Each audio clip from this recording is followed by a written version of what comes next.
Forget frequently asked questions. Common sense, common knowledge, or Google. How about advice from a real genius? 95% of people in any profession are good enough to be qualified and licensed. 5% go above and beyond. They become very good at what they do, but only 0.1% are real geniuses. Richard Jacobs has made it his life's mission to find them for you. He hunts down and interviews geniuses in every field: sleep science, cancer, stem cells, ketogenic diets, and more. Here come the geniuses. This is the Finding Genius Podcast with Richard Jacobs.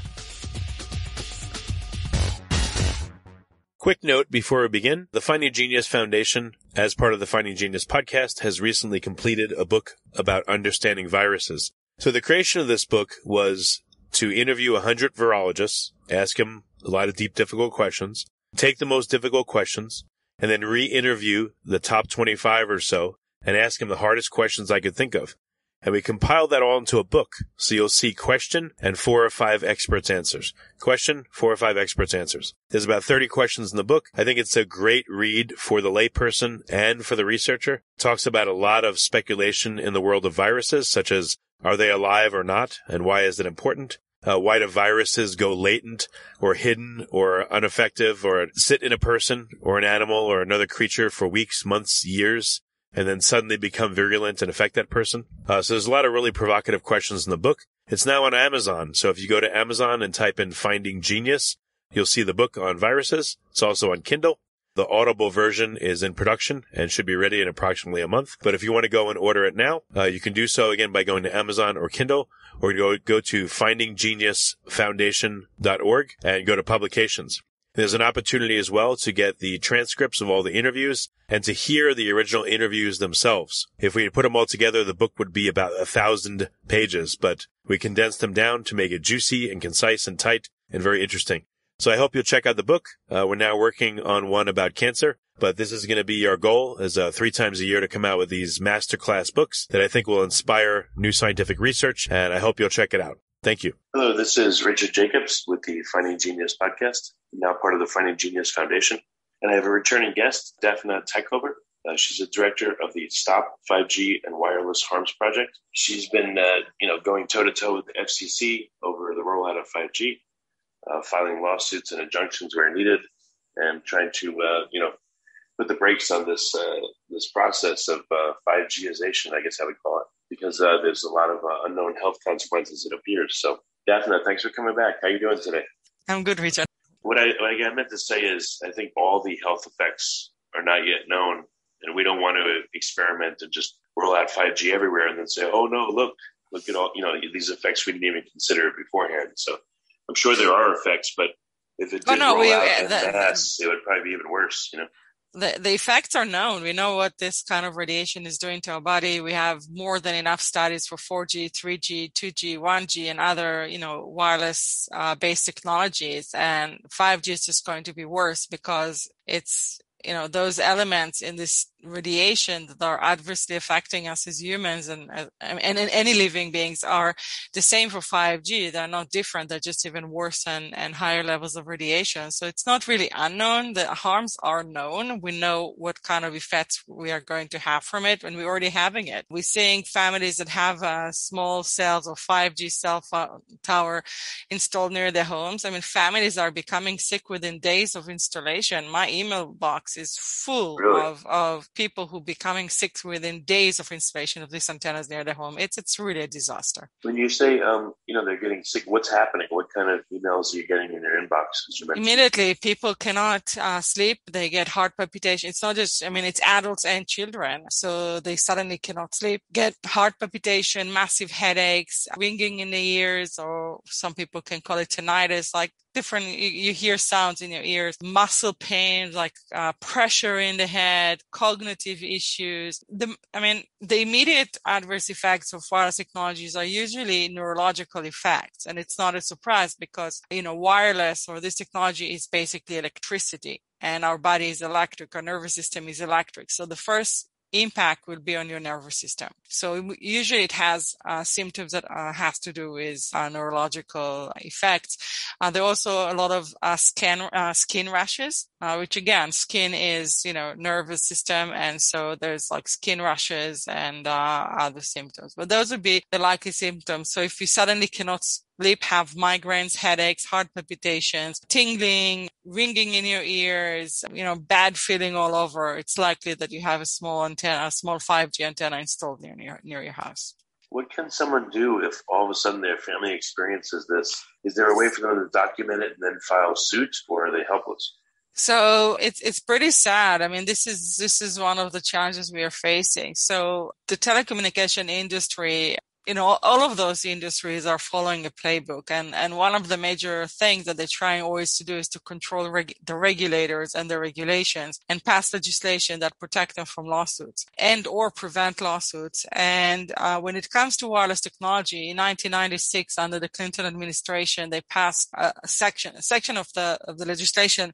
It's called Section 704, essentially prevented states from regulating locations of cell towers based on environmental effects.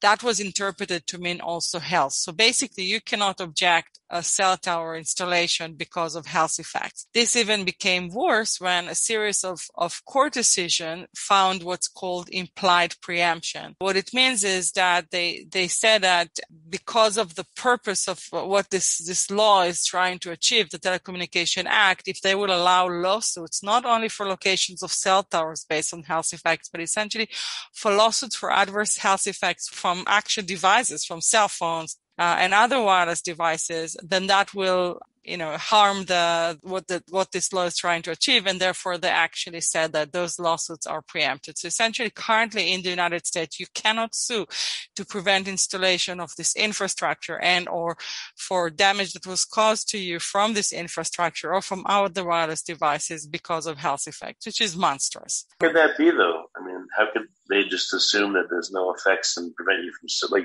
why would they need to put that provision in place unless they knew there was a problem? It's kind of like circular logic. Exactly. So if there are no health effects, why don't you prevent it? Because anyway, those lawsuits will fail in court, right? So it's just actually a proof that there are health effects. And we know for a fact that our government is aware of severe adverse health effects from this technology already from the 50s and 60s. And not just that, our government used the knowledge of what this kind of technology can cause for various wireless weapons. So it's literally the biggest fraud ever. So they know that there are health effects while they tell to the public that there's no evidence of health effects.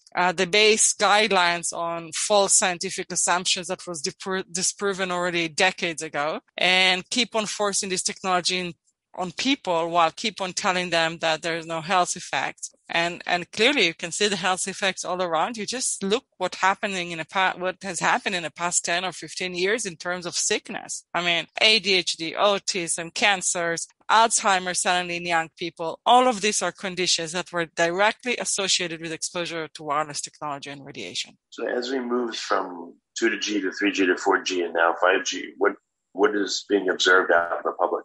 What's the difference in the technologies in terms of health effects? So, I mean, all of these technologies are based on what's, on frequencies that are called radio frequencies and microwave frequencies, which are part of the electromagnetic spectrum. And basically with each technology, first we're going to have, we experience more and more exposure. So the overall levels of radiation in our environment has been constantly increasing exponentially, not linearly, and exponentially with each technology. And the more we've been using it, I mean, 2G was just, 1G was calls, 2G was calls and text, 3G was call, text, and your emails, 4G was, and some data, 4G was call, text, and a lot of data. And now 5G wants to support, the interconnectivity of all wireless devices, that every device in your house will be part of what's known as the Internet of Things and will be interconnected wirelessly. So basically adding like billions, tens of billions more devices connected wirelessly.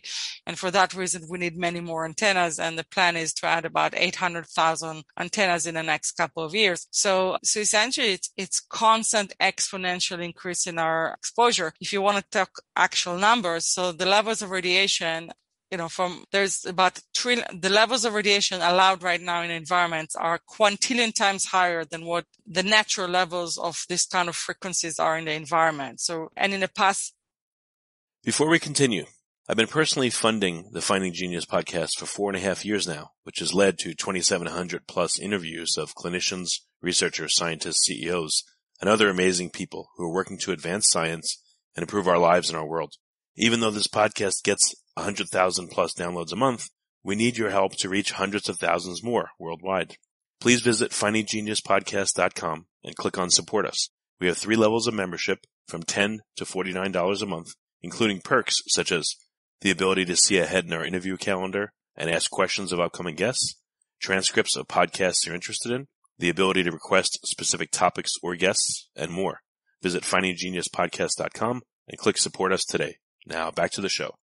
30 years, the levels of radiation, since we started to use wireless technology, the levels of radiation we're exposed to increased by millions, if not billions of times. So our bodies are not meant to be able to tolerate or deal with this kind of increase. And that's why we see so many problems and health effects. And, usually, I think that what happened with the wireless industry is, or telecommunication industry, is that they thought that they're going to be some kind of a process of biological adaptation. But what we see is actually the opposite. And you can see constant increase in sickness. So back to your question, what the problems that changes between all the technology is, number one, the radiation levels, which are exponentially higher and keep on going higher exponentially. I mean, between 4G to 5G, we're seeing levels of radiation which are at least 1,000 times higher.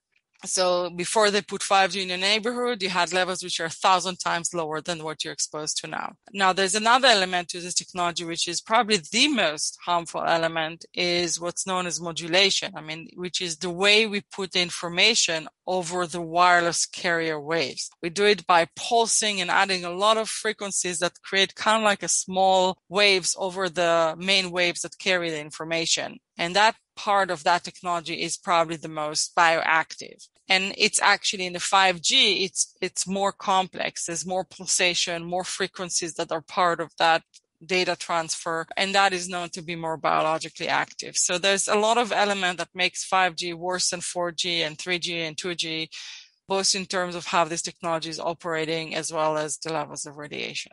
So, and we're seeing it again. We're seeing, I know by the amount of emails I get from people who get injured, and I cannot tell you how many emails I get per week from people who had antenna installed and immediately got sick, them and the whole family, children and adults and visitors, and it's monstrous. And back to your question before, what it is that you can do, the only option that they left open for us is, they did not leave open, now they're trying to block that avenue as well, is filing an ADA complaint asking to remove the tower, because it's making it impossible for you to live in your house. However, a recent legislation by the FCC is trying to block that option too and preempts even ADA laws, which is monstrous, and that is one of the cases we filed against the FCC. Yeah, tell me about the cases and what's been the reaction so far and how far have they gotten? What are some of the recent ones you've done?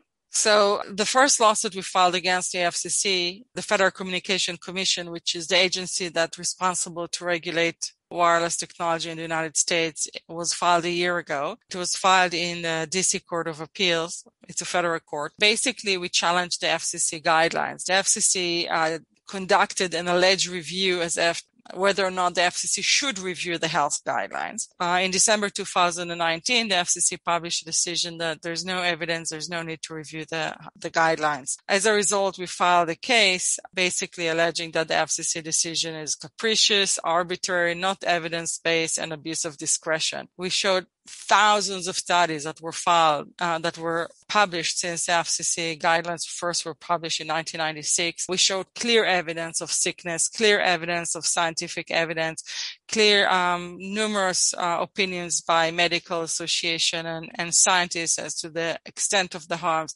And basically we showed how the FCC ignored all of this evidence, including government studies that clearly show that this radiation, amongst other things, causing cancer and breaks your DNA. There's a big study that was conducted by the NTP, National Toxicology Program. It's a $30 million study that was funded by the FDA. The NTP is the premier agency in the United States when it comes to toxin, and they published the result of this $30 million study in 2018 and 2019, saying that their study basically showing clear evidence that this radiation causes cancer and breaks the DNA. If you like this podcast, please click the link in the description to subscribe and review us on iTunes. Nevertheless, our government continues to lie to the public and absurdly say that there's no evidence of harm. This lawsuit essentially is done. We had, a year of briefs back and forth with the FCC and the courts. We had a hearing in January 25th, and actually it seems that the court was kind of taking a favorable position. One of the judges told the FCC clearly, I'm inclined to rule against you. And now we're literally waiting for the court's decision. We do hope to win in this case, and that will be a major breakthrough in terms of exposing the harm of this technology to the public and the fraud of the government over the public. The next lawsuit that we filed was filed actually last month. We filed a case on February 26 against what is known as the OTARD rule, O-T-A-R-D, which means over-the-air receiving devices. So this is literally a draconian law, which probably going to enable the biggest deployment of 5G in the United States and wireless technology in general. What this law does, there's a lot of places in the United States that don't have a massive wireless infrastructure. You're in Texas, a lot of places in Texas, people use what is known as fixed wireless, which means point to point. They have a point to point antenna in their homes to get wireless service, whether that's satellites or whether it's a dish that connects to a cell tower farther away. What OTARD allows a person that have this infrastructure in their home not only to now use these antennas to get to use internet and or cell phone service in their home, but now to basically deliver it to other people in the neighborhood. So essentially, this law allows the telecom companies now to use people's homes to basically put antennas to spread, whether it's Wi-Fi or cell phone reception to people in their neighborhoods. Now, the most disturbing part of this is that, when the telecom company wants to install a cell tower or a small antenna or a Wi-Fi broadband router in the neighborhood, they have to go through an application process. There's an application that has to be submitted to the municipality. People around that antenna will get notice, will be informed. You can object it. You can check that it, complies with safety codes. Basically, OTARD exempted any such requirement. So your neighbor now can put an antenna, a cell tower antenna on his home, transmitting wireless to your neighborhood. There will be no application. You will not get a notice. All state and local zoning laws are preempted and ADA laws are preempted. So you would not know that antenna is being installed. And even if you discover, maybe because you'll start to get sick, there's nothing you'll be able to do about it. And because of the ease of this deployment through this kind of legislation, we expect that this is going to be the most impactful deployments of wireless and 5G all around. What's going on right now with 5G deployment? Are there certain cities where it's being deployed, or is it now at the point where it's everywhere? It's already mostly everywhere. I mean, So 5G is a little bit of a misleading term. So 5G is two separate things. 5G is certain technology, but 5G is also an infrastructure. So if you talk about certain technology, which means certain frequencies that are used and certain protocols that are used, it's not necessarily everywhere now. Although for T-Mobile, it does seem that it's kind of like everywhere. But in terms of deployment of what's known as small cells, which means like smaller antenna in the neighborhood, it's getting spread all over. That means like antennas on electric poles, on city lights, in various places in public rights of way. It's all over, and it's getting worse by the second. And those men look a bit, sometimes they actually as big as the cell towers you see. And I haven't been in Texas for a long time, but I live right now in California. And in some areas where you go, there's like literally massive antennas, like a cell towers on almost every electric pole. So it's pretty monstrous. There's some other areas with smaller antennas, but the bottom line is those antennas may be smaller, but they are emitting very high levels of radiation, especially because of their proximity.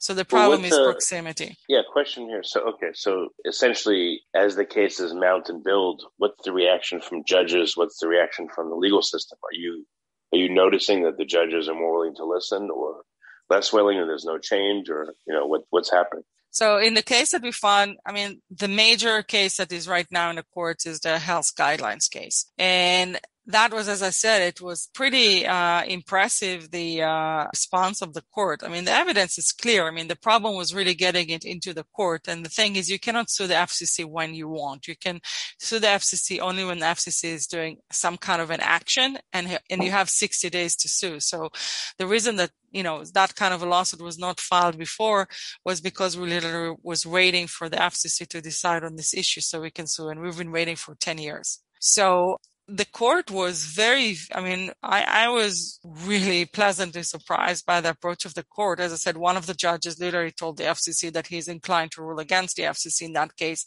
And another judge was tensely attacking the FCC lawyer and said, listen, your guidelines have to do only with cell phone radiation for 30 minutes near the head. Now we are exposed to this technology anywhere and everywhere. People wear this technology, have numerous devices. How can your guidelines be relevant? They're completely irrelevant. And basically, it seems that she was very receptive to all the arguments we raised in our case. So, we're looking forward to seeing this decision. We hope not to be disappointed, but if indeed the decision is going to be favorable, I will see a change. And I hope that for us, those who advocate on this issue, our work will be a bit easier with a federal appellate court decision that will support our position. What about some dates? When are you going to know the outcome of any of your motions and decisions? So in terms of the guidelines case, we're waiting for a decision. Usually the decision is being published within 6 months of the oral arguments. The oral arguments were on January 25th, so it could be any day now. It could be a few more months, or it could be any day. So we're really kind of like waiting right now for a decision. I assume that we would not get it later than July. But as I said, it literally can be any day now. It is, you asked me about other lawsuits. So there's another completely different line of lawsuits that have been in the U.S. courts for over 20 years, and they are for health effects. So as I said before, the government, the Telecommunication Act of 1996 and court decision that came after said that you cannot sue for health effects from, for example, cell phones. However, you are allowed to sue if you started to use cell phones or wireless technology before 1996. So since 2001, which is 20 years, there's now over 70 cases of brain tumors from cell phones in the court in the United States. And through various manipulations, the wireless industry was able to keep those cases in courts for now 20 years, which is outrageous. There is some kind of movement. So you're saying that they prevented rulings on them for 20 years? Yeah, from moving. They keep on submitting all kind of motions that will delay them from moving forward. And the way the court operate is keep on changing judges. And so for 20 years, they've been able to cause delays in these cases. In 2012, 13 of these cases were consolidated into what's known as the Mori case. And the court decided that there'll be an evidentiary hearing to decide whether the plaintiffs' experts can testify. Basically, which of those which experts are qualified to testify in court. That's known as the Dober hearing. And it's going to take place finally in July this year, so in 3 months' time. And hopefully after that, the case will move forward. About a month ago, the plaintiffs in this case filed a 176-page expert report from Dr. Christopher Portier, who used to be the head of the environmental section of the CDC. And his conclusion, yes, the evidence does support that this radiation is causing brain cancer. Now the defendants, which is basically all of the wireless industry, is trying to get the court to deny this report from being submitted, claiming that only evidence that was in place in 2013 would be allowed. So what we did, we decided to file a new case. The law office of Lundy and Lundy in Louisiana filed a new case, and this time we decided to file the case in a different court, and that lawsuit was filed in a federal court in Louisiana. And it's a case about a brain cancer known as glioblastoma, which is one of the most deadliest cancer. It was a cancer that developed by a pastor that had been using cell phone for 25 years. And his brain cancer was discovered in December 2019. And on December 31st, 2020, he died at the age of 49. So the case was filed, and one of the attorneys on the case is Robert Kennedy Jr., who is the chairman of the Children's Health Defense, which is the organizations I work for. And since that case is going to be separate from all the other cases that are right now in DC for brain cancers, that case will move separately from the other cases, and without any problem we'll be able to file, any evidence, that the most current evidence. So we're not going to be bound by older evidence. So we'll be able to use the NTP study, the government study that's showing that this radiation causes cancer, Christopher Portier's report that says, yes, this radiation definitely causes cancer. And so we hope that that case will be the breakthrough we're looking for to finally have a case in a court where a jury finally will be able to see the evidence. And I do recommend people to read the Children's Health Defense. We published an article about the case on Friday, and it contains a very elaborate history of this case and of the fraud that was done by the wireless wireless companies to hide the effects of the science that's showing that these cell phones are clearly causing cancer and other problems. Quick question here. It's one thing if 5G is going to be everywhere, but a lot of the phones now are becoming 5G phones. What will that do when someone not only is near antennas, but they also have a 5G phone? Right. So the 5G phones having more antennas in them. So you have many more antennas now that are transmitting within your phone radiation and also in higher levels. So basically the 5G phone's supposed to provide you allegedly somewhat faster connection by directly connecting with other antennas. And some of the frequencies they're using, they're frequencies that are easily blocked by things in the environment. And for that reason, to use 5G, your the antennas in the cell phone now needs to use more power to be able to connect with the other 5G antennas and not to be obstructed by things in your environment. And what we're seeing is that actually, if you go and see articles by 5G companies telling you that you should probably disable the 5G antennas on your phones because they'll kill your battery. Again, because they emit more radiation and need more power to connect with the 5G antennas. So it's kind of like a dumb idea to buy 5G cell phones because, as I said, they recommend to turn off the 5G if you really want to have a good connection. So why should you buy a 5G phone? Will they still function if it's a 5G phone? You turn off the 5G antennas. Like, can you even do that? Yes, yeah, of course. Okay. It's really, people should explore the settings in their cell phones because there's a lot of things you can do with your cell phone to reduce exposure to radiation. Basically, you have control over the various features in your phone and the various antennas. You can turn off the Wi-Fi, you can turn off data, you can turn off the Bluetooth antennas, you can decide if you're going to use 3G or 4G antennas. So and now with the 5G, you can also disable the 5G antennas. And there's a lot of articles online that tells you how to disable it if you're not sure. So yeah, absolutely. So what you want to do in general is always turn off as many antennas on your phone as possible. That means that you get less radiation. And the problem with the cell phones is because the radiation is very high and it's in very close proximity. So, try and minimize and reduce your exposure to your cell phone radiation and try, people should start and get phones in their homes again and use home phones instead of the cell phones. Connect the cell phone to the Ethernet with an Ethernet cable and use it without any radiation. There's a lot of ways in which you can reduce exposure. And there are numerous articles online and videos showing you how to do it, how to reduce exposure. And I recommend that everyone start to educate themselves and especially their children. There is a reason why children are sick. Yeah. Are there any, I know this is not normally your purview, but are there any quick hints or things that you've learned that people can do to help mitigate the effects of this radiation? Of course, the easiest thing to do, and the one that every family should do, is start and turn off all the wireless devices at home at night when they sleep. This radiation seriously interferes with our sleep. It interferes with various brain waves. It reduces production of melatonin, which means, again, you sleep less good. But most importantly, this melatonin is supposed to start corrective processes in the body, like to correct all the damage that was done to your body, to your DNA, to different systems during the day.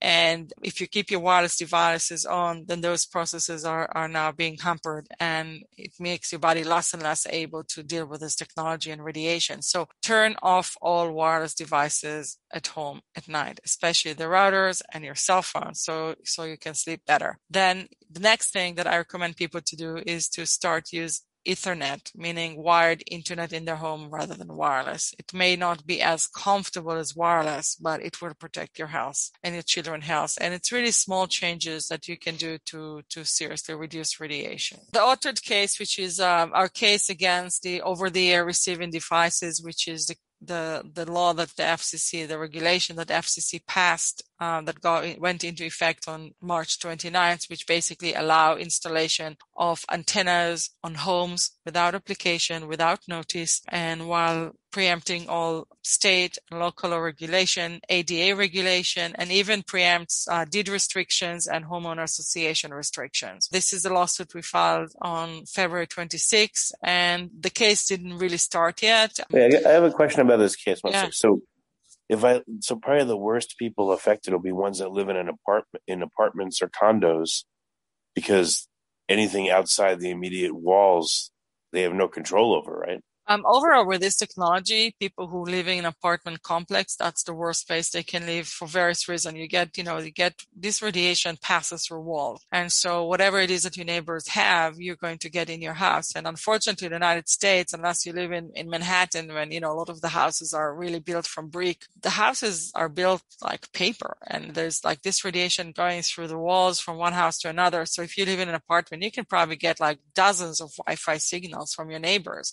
In addition, you have the wireless smart meters, basically, which are utility meter to measure electric use and other water use. And they are installed on the wall of these houses, so they mess up the electricity. And then a lot of these apartment complexes are being used now as places to locate antennas. So apartment complexes are really nowadays a very dangerous place to live in terms of wireless. And I recommend to anyone who can to just live ASAP if they can. I know for many people, it's not an option. And so these people who live in apartment complex should be even more careful and try and minimize the use of this radiation. I mean, I got sick from this radiation when I lived in an apartment complex. What about in a regular freestanding house? Are they allowed to come into your yard, or what do they? What's the current law allow? Where can the antenna be placed if you live in a regular house? Right now, there's, if they want to put the antenna on public rights of way, which means on electric poles, on street lights, which is what they do now with the 5G deployment, they need to have an application filed with the municipality. However, there are strict timelines in terms of how the municipality have to approve them relatively quickly, and there are a lot of things that they cannot jack the installation based on, for example, health, and also they are restricted in amount of money they can charge from the companies. So basically there was a massive process of deregulation that will allow fast deployment of these antennas in a public rights of way. And in terms of the new law, which is the authored law, which we are now challenging, basically they don't need to do anything. They basically can go and knock on your neighbor's house and say, hey, are you okay if we install an antenna on your house? We'll give you $1,000 a month, and that's it. And if he says yes, next day they can have an antenna on the house and the whole neighborhood is now radiated. And you would not know about it. There's no need for an application. There's no notice. There's nothing they need to do, which is pretty outrageous. They don't even have to comply. I mean, to show that they comply with safety codes, with electric safety code. It's pretty outrageous. They don't have to do any of that? None. That's crazy. I mean, it is crazy. If it is draconian. Sees this, if a judge, I mean, would you think that judges are actually bought off? Because if a judge sees this, how could they not be like, wait a minute, this is crazy? I do want to trust that at least our judges, I hope, all I can do is I hope that the court will be as outraged as we are. So, but when it comes to challenging government action, it's a little bit more complex. So, a government can do actions that you would think are, as you said, crazy or outrageous. And however, if that government agency complies with what it needs to do in order to pass the law, then many times the court will be forced to approve that law, even though it sounds crazy even to the court. So it's really tricky, all this area of law, of administrative law. But what they did with this regulation is basically removing constitutional rights, due process rights for people who are sick. Now that they removed the ADA rights, basically they leave people literally with no ability to object installation of tower. And therefore, this is like serious violation of due process rights. And we hope that the court will be as outraged as we are. And if a court will not rule in our favor, this is probably a case that we will take to the Supreme Court. The preemptions are so overwhelming. The due process violations are so overwhelming that we do want to believe that the chances of winning this case are relatively high. In terms of your question to the other new case, as I said, the other case is a case that was filed last week in Louisiana in federal court, basically claiming that the brain cancer of a pastor who died from this brain cancer in December is caused by cell phone radiation and by the wireless industry fraud, hiding the harms of this radiation from people. And the lawsuit provides massive and extensive evidence of fraud on the part of the wireless industry in the way they try to hide the harms from the people. One of the things is, for example, the lawsuit shows that the defendants in this case filed numerous patents on how to reduce radiation. In those patent applications, they actually write that they know that this radiation can cause various health effects. I can read you one. For example, there was an application that was filed by Nokia in 1998. And it was in order to put another layer of shielding in your phone that will reduce the amount of radiation. Now, while they did, the patent application was approved, they never incorporated into their cell phone. And the application itself, and I can read it to you. It says, just a second, it's pretty outrageous. And you see the admission of the harm this is causing. It says, cell phone antenna is located a few centimeters from the brain, the hearing organ, and the organ of the equilibrium, and that it has been suggested that modulated RF radiation induces changes in electrical status of nerve cells. A continuous localized exposure to radio frequency radiation has been suggested to weaken myelin sheaths of cells and to eventually lead to an impairment of hearing capability, vertigo, etc. It has been suggested that radio frequency radiation may stimulate extra growth among supportive cells in the nerve system, which is in the worst case, it has been suggested could lead to development of malignant tumors, example, glioma. This is what Nokia wrote in the patent application, while Nokia has been telling to the public that there's no evidence of health effects. Right. And cell phones are safe. So the evidence is clear. The evidence of fraud is clear. It's really about finally getting that case going into a jury of 12 people that will be able to hear the case. And I have no doubt that any jury that will hear the case will rule that these cell phones are causing deadly brain cancers. So how have they, I don't know, how powerful are the forces behind 5G and these, the telecommunications industry to stymie this for 20 years and to allow every law to be bypassed and 5G to be put anywhere? It's kind of crazy. Well, that shows you the power of money in the United States. I mean, there's no government in the United States and there's no Congress in the United States. There's corporations that control everything that happens in this country, literally. Unless, we start to address these issues of corporate control and money control of our legislators on every level, on state level, and Congress, we're going to see monstrous things keep on happening. In terms of government, the government agencies are completely captured agencies. Ajit Pai, who was of the FCC chairman in the past 4 years, he used to be a Verizon attorney. The previous chairman of the FCC, Tom Wheeler, used to be the head of the CTIA, the Wireless Industry Lobby Association, for 14 years. I mean, if you read the lawsuit on the brain cancer, you see numerous fraudulent action by this guy, Tom Wheeler. How come a guy who led the Lobby Association for Wireless becoming the main regulator in this country on this issue? Tom Wheeler, for example, was in 1993, when the first brain cancer lawsuit was filed, he announced that they're starting a $25 million program to study whether or not this radiation is causing cancer. Their studies show that this radiation causes cancer. And when the head of their program started to saying it, they started to fire him, essentially, and they started a defamatory campaign against him. These are people who worked for industry, conducted massive fraud, then they're becoming the leading people in our government agencies. So everything is fraud. It's insane. Right now, the jury is the last hold of democracy. However, they're even able to get past laws that would not allow us to take cases too. So it's pretty monstrous what's going on in this country. It's very disheartening and scary. In addition to, organizations like our organizations that tell the truth and spread the truth are considered conspiracy theorists. I mean, we just filed 11,000 of pages of evidence to the court, which seems, as I said, to be quite receptive to them. But, nobody's publishing anything about it. Nobody's telling the public anything about it. I mean, this is probably one of, the case we filed against guidelines for wireless technology. It's probably one of the most important cases in the past 100 years in the United States. You don't get any coverage of this case in the media. Nobody's telling anything. So we're not in a good place as a society right now, as a country. And I do hope that we win those lawsuits. So finally we'll be able to break through this wall of fraud and money control. And, we're paying the price. Our children are sick. We are sick, and these companies are making money. One last question. What some people would say, I'm just taking devil's advocate, but some people will say, I feel fine. The phone doesn't bother me. I don't feel anything. I mean, what percentage of people have you observed have sensitivities that are just overt, to these different kinds of radiation? And which, what percentage of people has it been observed that are sensitive to it?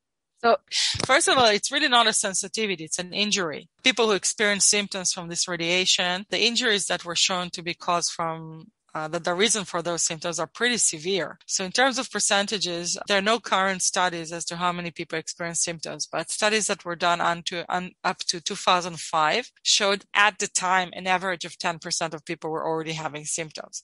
In 2005, that is before smartphones, that is before Wi-Fi, that is before wireless utility meters, smart meters, that is before 4G, 5G. So essentially that is before the massive proliferation of wireless technology. So there's no doubt that the rates are increasing. And the thing is, the rates are constantly increasing. There was a study that was done in California in 2002 by the California Department of Health, and they showed at the time 3.2%. As I said, it's other studies showed higher percentages. But even if it was only 3.2%, in California alone, that means 1.2 million people. So the rates are outrageous. And again, but it's really not only symptoms. I mean, children who suffer from ADHD, for many of the children, they are really, really being misdiagnosed. It's not ADHD. It's the wireless in their house that is causing their symptoms.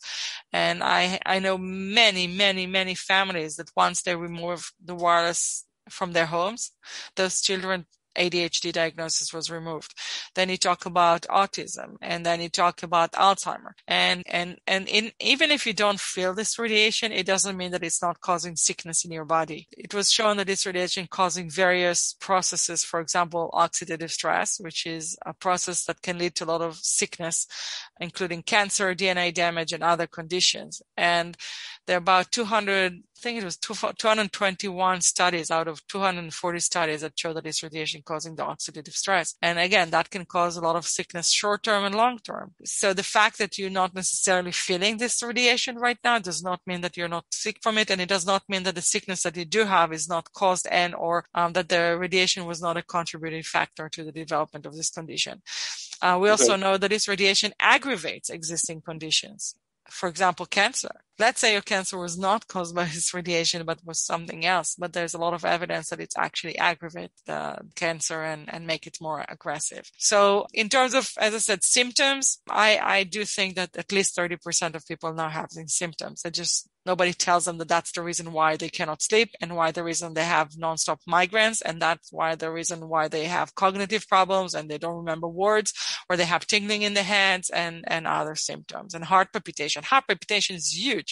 I mean, it's become like every second person you speak to now have heart palpitations. It's not a problem with your nerves. It's a problem from the radiation. For most people, when you stop exposure, those heart palpitations disappear. Okay. Oh, very good. Thank you, Daph. What's the best way for people to keep progress on what you're working on? Where can they go?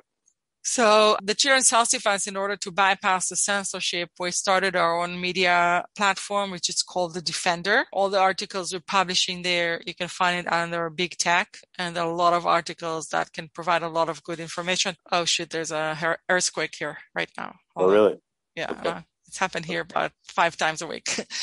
But it was a strong one. So there's a lot of information there, including, for example, I do recommend people to go and read the article we wrote about the new case for the brain tumor cases, because it provides a lot of evidence of fraud or science, and will give an overview on the issue.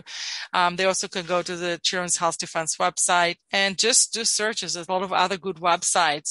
There is Physicians for Safe Technology, which is an excellent website with a lot of information. Dr. Joel Moskowitz's website, it's called Safer EMR, Electromagnetic Radiation, which has a lot of information. There's a lot of information. There's an organization called 5G Crisis, which help keep on top of community actions that people can take. So there's a lot of groups that are doing amazing work out there. Just start to use your cell phone to look for the right information, why you should not use your cell phone so much. Oh, that's great. Dafna, thank you so much for coming back. I really appreciate it. Thank you very much, Richard. If you like this podcast, please click the link in the description to subscribe and review us on iTunes. You've been listening to the Finding Genius podcast with Richard Jacobs. If you like what you hear, be sure to review and subscribe to the Finding Genius podcast on iTunes or wherever you listen to podcasts. And want to be smarter than everybody else? Become a premium member at findinggeniuspodcast.com. This podcast is for information only. No advice of any kind is being given. Any action you take or don't take as a result of listening is your sole responsibility. Consult professionals when advice is needed.